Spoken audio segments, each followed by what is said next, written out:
Welcome to H3 House. Mar Azul, a seashore town in Villa Gesell Department, neighboring Mar de las Pampas, had its sand dunes terrain divided into a grid pattern. Its dense aged pinewood grants Mar Azul's atmosphere pleasant quietness and tranquility.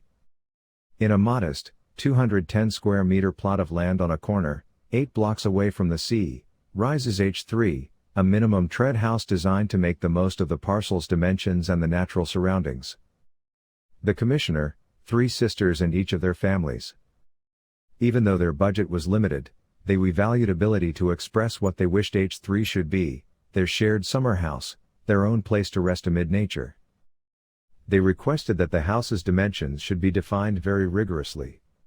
The brief should comprise a predominant social area and a more private one, constituted by 2 bedrooms, an ample master bedroom and a smaller cabin-like one, both sharing a common bathroom.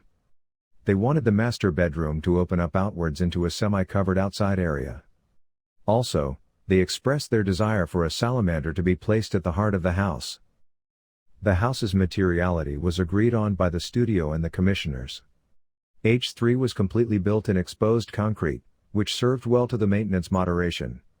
Intending to keep the needs for equipment at a minimum, even furniture was conceived as a part of the concrete volume. Pine planks were used to set the formwork so that the partitions as well as the slabs would preserve the texture of the wood veins in an attempt to establish a harmonious dialogue with the bark of the local trees.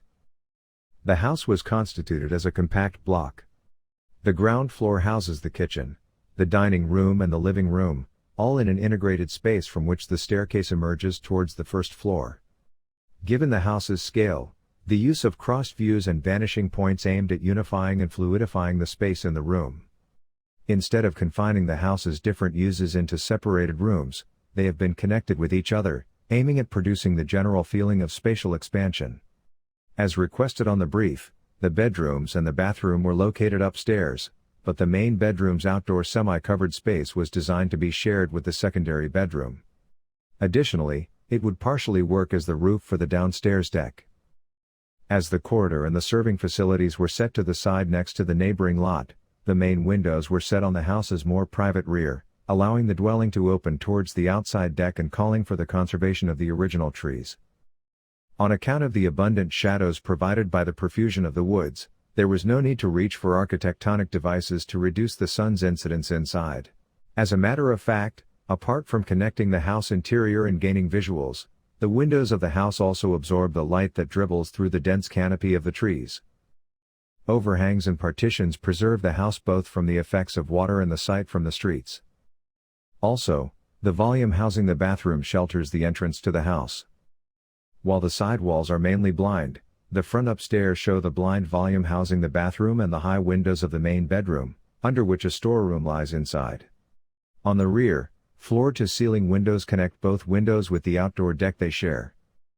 Unlike what happens upstairs, floor-to-ceiling windows open the ground floor from its entrance towards the opposite side. When we designed this floor plan, we aimed at making it feel both like an indoor space, sheltered by the roof and the windows, but at the same time, somewhere in between in a continuum with the outside. In this way, the layout of the house is the result of an architectural synthesis of the sisters' intentions and desires. In its minimum scale, the house rises by its own will, but also integrates itself respectfully with its surroundings, both natural and human-built.